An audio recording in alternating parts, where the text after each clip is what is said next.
The nature of awareness itself is totally clear. This is one of the things one of the sort of first things in spirituality that's essential, is to start to be able to make this distinction, actually, between the absolute pristine clarity of awareness and what arises within its field.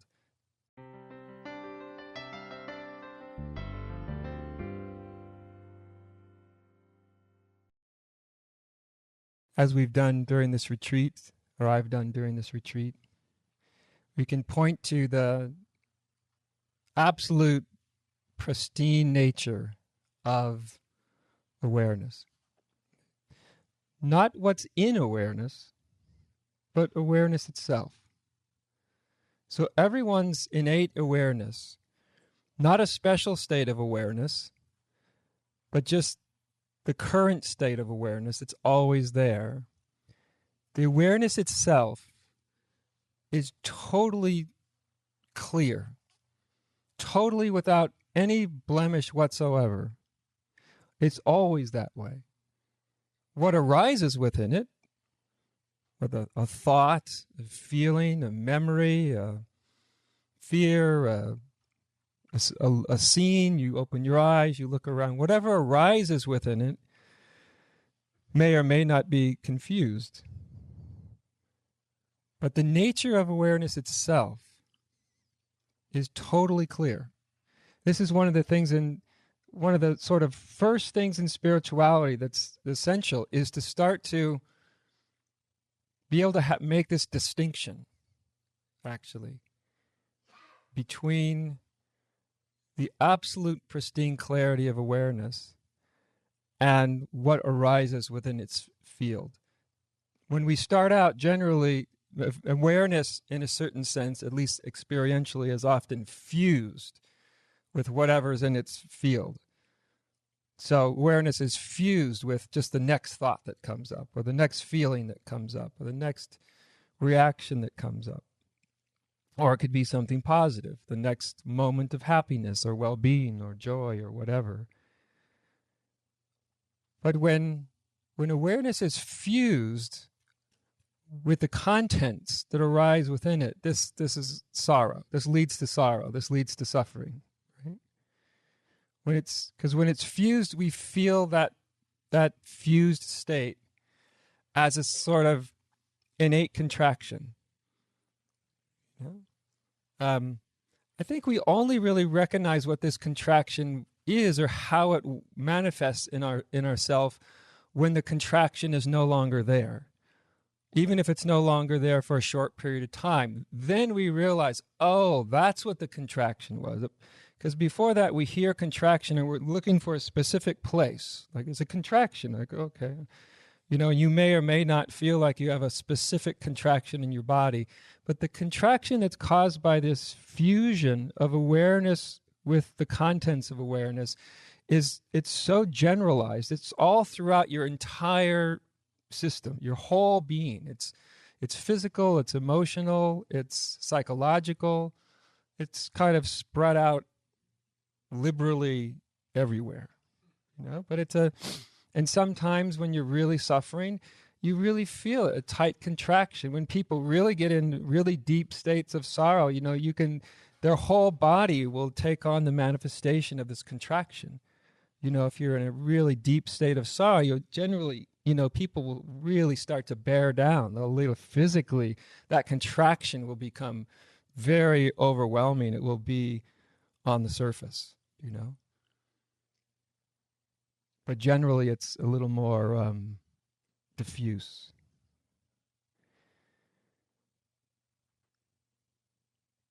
So there's the teachings that are really starting to point out the nature of awareness, and not just that the nature of our own awareness is unblemished or pure. It's clear. It's just clear. It's often likened to the sky. It's just totally clear. Like I said, if you look into, usually when people look towards their awareness, they're not actually looking to the awareness, they're looking to the content. And they go, well, yours might be pure, but mine is full of garbage, you see. But that is to miss that we're not really talking about, at least at this point of realization or wisdom, we're not really talking about the content at all. Like I said, this is one of the very first and important things to try to break apart this fusion of awareness with its content, right? Because when it's fused, then I am the next thought I have. I am the next feeling I have. If I have a reaction, that's all I know. That's my world. That's all I am. That's the only option I have, is to feel the next feeling that comes, And so it's a very, as I said earlier, it's a very sort of topsy-turvy place to be, right? The world of manifestation is a topsy-turvy place to be. I mean, yesterday you walk outside and it's beautiful and the sun's shining, and today you walk outside and there's, rain and a little wind and it's a little cold, and, it's the world of manifestation is just always changing, isn't it? Constant, and that's a good thing. That's not a bad thing. No change, no life. Right? Life is like a flame. It has to be moving. It has to change. Otherwise, there's no life. It's just death.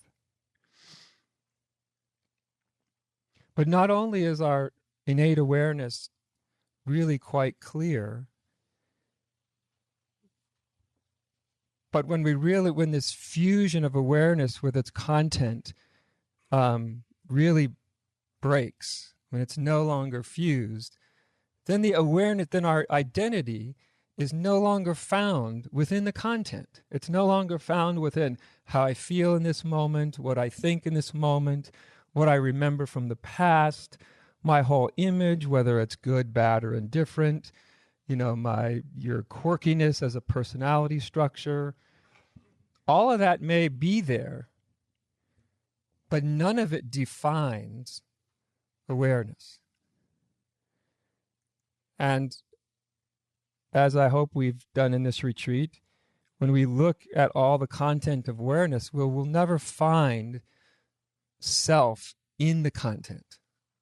There will seem to be self, but when we look very closely and very precisely, like I said, almost like a scientist, like when you're looking at this, it's almost like putting yourself, your conscious awareness, your mind under a microscope. Your microscope is your attention. The microscope is your awareness. And we're using that to look very, very close. And we'll always see that no matter what part of the content of our experience or our awareness that we find, that there's always going to be, you will always be prior to that content. And we, without knowing it, we confess this all the time with the language we use. We say, I'm thinking, or I feel, whatever I feel. I think, I feel, I believe, I am good, I am not so good, I am spiritual, I am not spiritual. But all these definers, spiritual, not spiritual, good, bad, worthy, unworthy, they're all objects that arise within your awareness. They're things you're aware of. Things that generally human beings are totally fused to. Again, awareness gets fused to those states. When we really look at them really carefully, they start to unfuse, because we start to see that while there is a thought of self, there's really no self in that thought. Although there's a feeling that pertains to something static, that there really is nothing static. There is nothing really there. And so our sense of self at any moment, through doing that, it's almost like it just jumps from one to the other. It just sort of spontaneously returns to it comes out of this state of being fused, and all of a sudden the sense of self returns to awareness itself.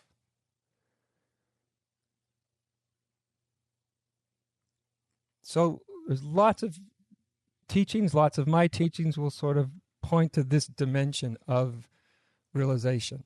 The realization, of course, is actually experiencing, sensing, feeling, knowing yourself or your being has that awareness. The awareness that was there all along. It was never hidden. You never had to produce it.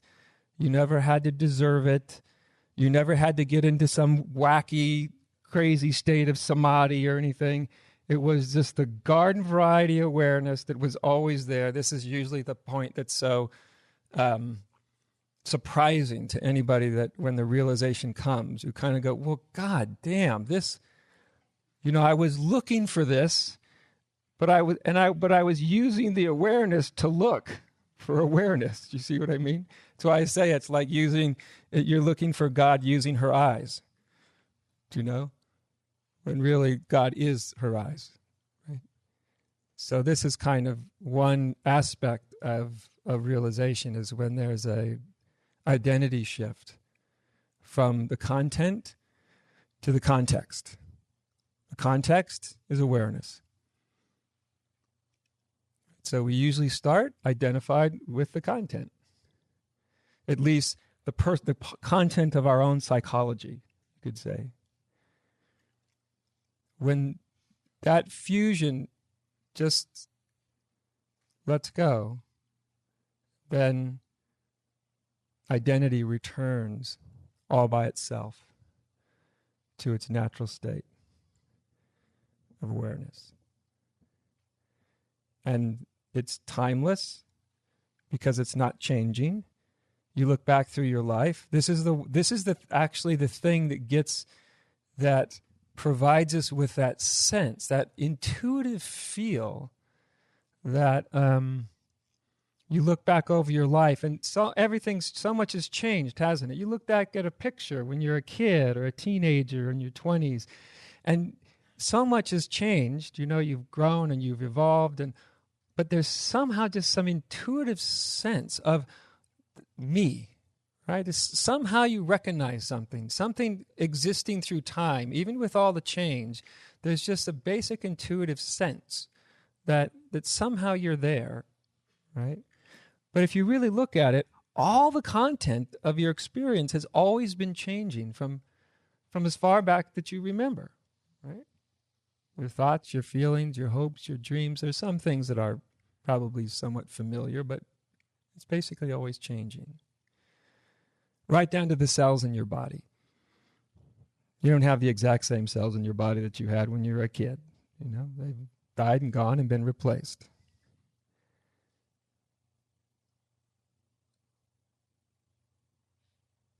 And so this kind of pure awareness is actually what we are. As I said, that's the great joke of it. That's the great. On one side of the equation, it's not a joke at all. You feel fused and confused, and it just seems sort of obscure. And then all of a sudden, oh.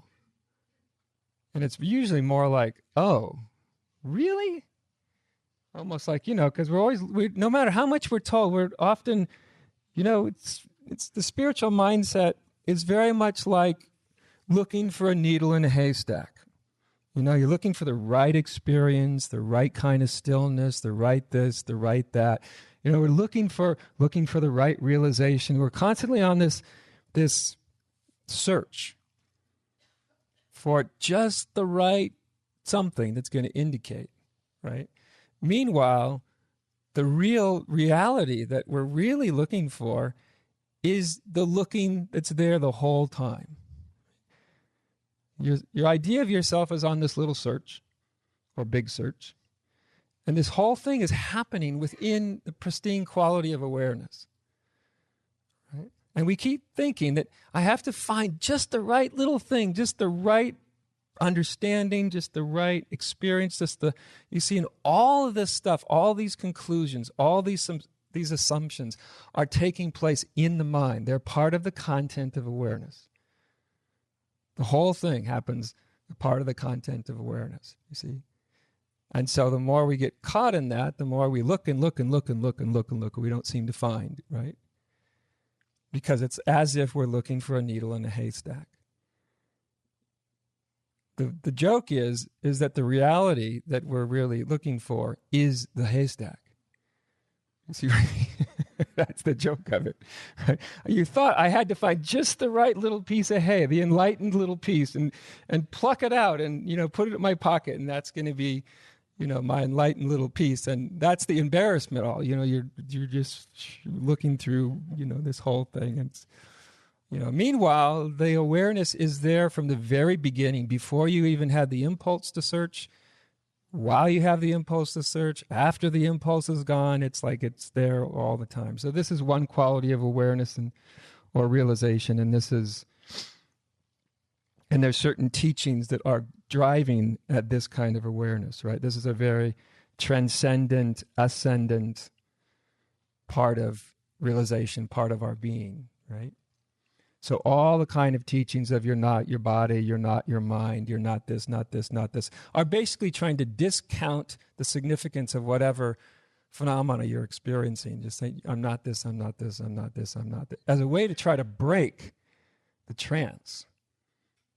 Right? When the trance is broken, even for a moment, then there's this recognition. In essence, nothing actually ever needed to change. This is why I'll emphasize at times the necessity of not trying to change anything, because see, all the effort to change is happening within the content of your awareness.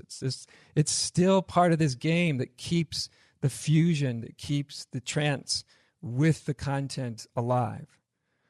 So when we allow everything to be as it is, or we do absolutely nothing about the content. There's lots of ways that I point to this, right? It's all the same thing, actually. To do absolutely nothing about the content is exactly the same as allowing the content to simply be as it is.